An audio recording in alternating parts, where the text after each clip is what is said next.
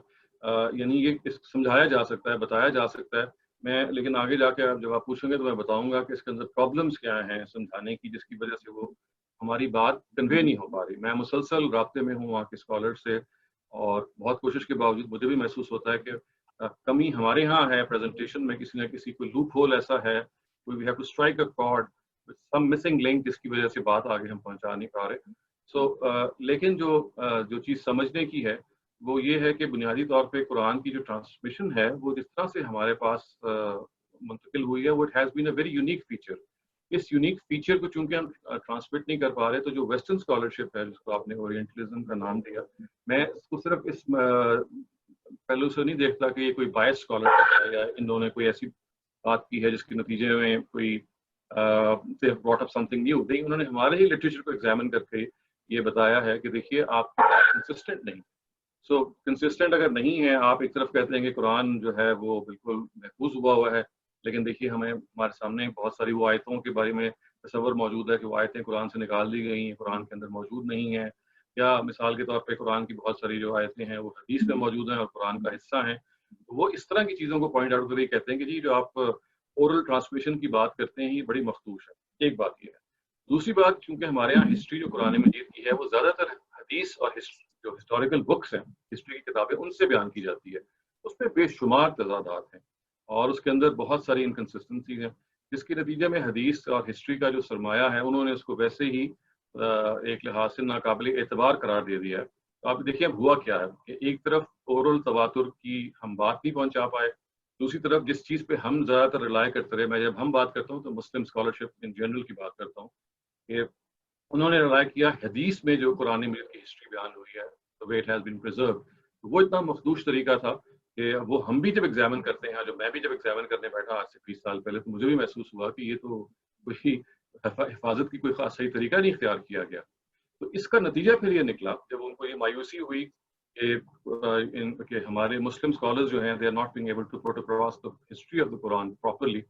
انہوں نے پھر یہ کہا کہ اچھا اب ایک ہی طریقہ ہے. دیکھیے ان کا اس میں اخلاص اس میں ٹپکتا ہے. میں چونکہ ان سے رابطے میں رہتا ہوں تو انٹلیکچولی ڈس آنیسٹ ہیں یا کوئی نیچا دکھانے کی کوشش کر رہے ہیں یا کوئی ان کا ایجنڈا ہوگا. ایسے لوگ تو ہر جگہ ہوتے ہیں، ہمارے اندر بھی ہیں، لیکن they are not the cream of the people. Cream ہے وہ انٹلیکچولی آنیسٹ ہے، وہ جاننے کی کوشش کرنا چاہ رہی ہے. They want to reconstruct the history of the Quran. لیکن اب انہوں نے اس کے لیے ایک تیسرا طریقہ اختیار کیا ان دونوں کو چھوڑ کے، اور وہ یہ ہے کہ انہوں نے کہا کہ ہم اب جو مخطوطات ہیں قرآن مجید کے، ان کے ذریعے سے قرآن کے ٹیکسٹ کو ریکنسٹرکٹ کریں گے. اس لیے کہ حدیث جو کچھ بیان کر رہی ہے وہ تو ناقابل اعتبار ہے.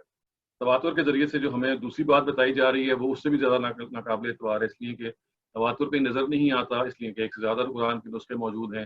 حدیث بعض دفعہ آپ کو بہت ساری اور قراتیں اور بہت ساری اور آیات بتا رہی ہے جو قرآن مجید میں موجود نہیں ہے.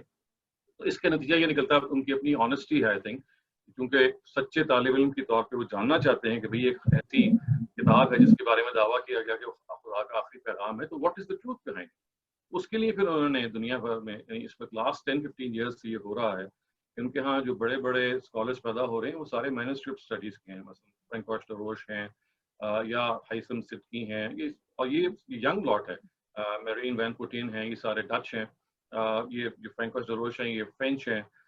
اسی طریقے سے کیت اسمال ہیں، یہ ابھی ان کا حال ہی انتقال ہوا، یہ جرمن ہیں.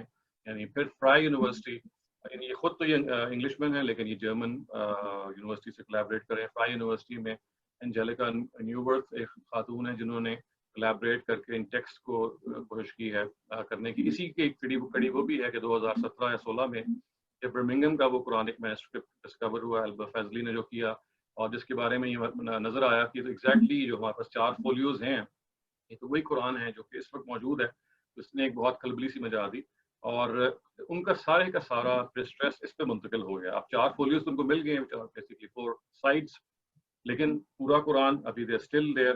البا فیضلی نے جو یہ 4 ریلیز کیے ہیں، میں اتفاق سے I was able to meet her last year at a Quranic conference جو ہوئی تھی. تو انہوں نے مجھے بتایا کہ ان کے پاس اور بھی اس طرح کی فولیوز ہیں جن کو انہوں نے ریلیز کرنا ہے. تو ویسٹرن دنیا تو اصل میں یہاں پہنچی ہوئی ہے. جو اصل میں پرابلم ہے جس کو آپ کہہ سکتے ہیں کہ ہندوستان کے اس عظیم اسکالر نے ایک لحاظ سے حل کیا، میں آپ کو ایک پلس پہ بتا رہا ہوں، وہ یہ ہے ان اسکالر کا نام ظاہر ہے آپ سب اس سے اچھی طرح واقف ہیں، استاد امام حبیب الدین فرائی. انہوں نے یہ بتایا کہ یہ قرآن کی جو ہسٹری جس طرح سے بیان کی گئی ہے، تواتر والا اسپیکٹ تو ہم سمجھا نہیں پا رہے، ظاہر ہے وہ تو ایک الگ چیز ہے. حدیث میں ظاہر ہے جیسے بیان کی گئی ہے اس کا انالیسس آپ الگ کر کے دیکھ سکتے ہیں، لیکن خود قرآن مجید اپنی ہسٹری بیان کر رہا ہے، اس پہ لوگوں نے توجہ نہیں کی. اور پھر وہ ظاہر آپ پوچھیں گے تو میں ان کی تفصیل آپ کو بتا سکوں گا کہ انہوں نے پھر ایک آپ کہہ لیجیے کہ ایک پاتھ بریکنگ کام پیش کیا، بہت مختصر، یعنی ان کی تو تفسیر سورہ قیامہ میں جہاں پہ انہوں نے بات بیان کی چند صفحے تھے، لیکن قرآن کی ہسٹری میں وہ اتنے ریولیوشنری تھے کہ انہوں نے فرسٹ ٹائم یہ بتایا کہ دیکھیے جس آیت کو آپ ایک اور طرح انٹرپریٹ کر رہی ہیں، یہ آیت تو خود مکی آیت ہے، اور جو بہت پہلے سے پورے قرآن کی اسکیم ہسٹری کہ وہ کیسے کمپائل ہوگا اور کس طرح سے اس کی ٹرانسمیشن ہوگی، اس کے بارے میں ایک پورا پروگرام بتا رہی ہے جو نظروں سے اوجھل ہو گیا. تو وہ that particular I would say Discovery if you can call it made the difference, جس کے نتیجے میں اب ہم اطمینان سے بتا سکتے ہیں کہ دیکھیے قرآن مجید اپنے بارے میں خود یہ بتا رہا ہے کہ اس کی ہسٹری کیا ہوگی، اور اگر اس ہسٹری کو ہم سمجھانے میں کامیاب ہو جاتے ہیں اپنے اسکالرس کو، ویسٹرن اسکالرس کو، ایون مسلم اسکالرس کو، تو پھر یہ بنیاد بن جاتی ہے ایک محکم جگہ سے آغاز کرنے کی اور ان سوالوں کے جواب دینے کی کہ جو قرآن کی ہسٹری میں پیدا کر دیے گئے یا ہو گئے، جس کے نتیجے میں یہ ایک ایسا عقدہ بن گیا ہے جس کو ہم عقدہ لا ینحل کہہ سکتے ہیں. It's a mystery which has yet to be unlocked or still needs to be unlocked.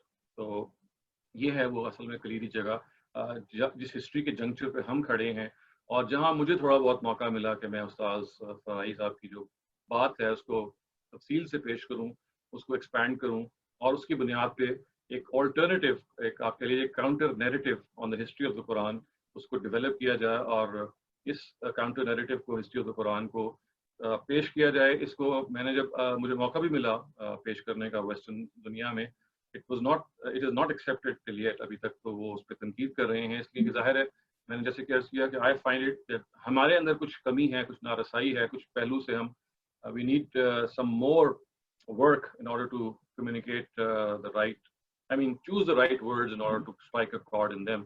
تو یہ کام ہے جو ابھی جاری ہے، اور اللہ کرے گا انشاءاللہ کہ اگر یہ ہو پائے گا تو ہم یہ بات کو پٹ اکراس کر سکیں گے. اس میں ایک جو پرابلم حائل ہے ہمارے ہاں، وہ اصل میں ہماری اپنی مسلمانوں کی سوچ اور مسلمانوں کی آپ کہہ لیجیے ہسٹری ہے، اور ہمارے اپنے اسکالرز ہیں، کیونکہ وہ سورہ قیامہ کی ان آیتوں کو اس طرح سے نہیں دیکھتے اور قرآن مجید کے تواتر کو اس طرح سے پریزنٹ نہیں کرتے، اور حدیث میں جو کانٹرڈکشن موجود ہیں قرآن کی تاریخ میں اس کو بھی وہ نہیں مانتے کہ کانٹرڈکشنز ہیں. تو مغرب کو مطمئن کرنے سے پہلے آپ کو اپنے مشرق کو مطمئن کرنا پڑے گا، اپنے لوگوں کو مطمئن کرنا پڑے گا، جو میرے خیال میں زیادہ مشکل کام ہے. شاید ہم ان کو ممکن ہے 5-7 سال کی محنت میں کامیاب ہو جائیں سمجھانے میں، لیکن ہمارے لوگوں کو سمجھانا مجھے بہت مشکل نظر آتا ہے. اس کی وجہ یہ ہے کہ انہوں نے اپنے ذہن کو جیسے کہ آپ جانتے ہیں بہت سارے معاملات میں بند کر لیا ہے. یہ بھی یہ اسی کا ایک حصہ ہے کہ قرآن مجید کی تاریخ پہ جب بھی ہم کنونشنل اسکالر سے، ٹریڈیشنل اسکالر سے اگر بات کرتے ہیں تو وہ اس کو ایکسیپٹ نہیں کرتے، اور وہ پیراڈائمز ان کے چونکہ بہت فرق ہے. جی میں نے آپ کے سامنے تفصیل بھی رکھ دی اور تھوڑا سا بھی بتا دیا کہ مشکل کیا ہے، لیکن میں یہ بھی آپ کو بتاتا ہوں کہ اگر کہیں امید ہے کہ ہم پینیٹریٹ کر پائیں گے تو وہ وہی ویسٹرن اسکالر. جی بہت شکریہ ڈاکٹر صاحب، آپ نے بہت تفصیل سے اس کا رسپانس ہمارے سامنے رکھا. ابھی تک I don't think there is any question. کسی کی طرف سے کوئی کویسچن ہے تو جیسا کہ میں نے عرض کیا تھا تو آپ اپنا ہینڈ ریز کریں گے اور میں آپ کا مائک انمیوٹ کر دوں گا تو آپ اپنا سوال پوچھ سکتے ہیں. آئی تھنک نیاز بھٹ صاحب نے جو ہے ہینڈ ریز کیا ہے. میں ایک منٹ انمیوٹ کرتا ہوں. آپ جی سر نیاز صاحب آپ پوچھ سکتے ہیں سوال. میں نے آپ کو انمیوٹ کر دیا. السلام علیکم. جی وعلیکم السلام علیکم ڈاکٹر صاحب. وعلیکم. جی آپ کا بہت بہت شکر گزار ہیں کہ آپ اپنا قیمتی وقت ہمیں سکھانے میں یا پڑھانے میں ایسے دے رہے ہیں.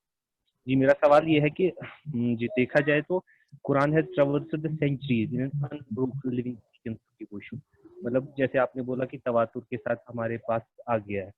اگر ہم باقی فیلڈ میں دیکھیں جیسے سائنس ہو، اکنامکس ہو، سوشل سائنسز ہو، تو وہاں ایسا دیکھا جا رہا ہے کہ مطلب جو مجھے فیل ہو رہا ہے کہ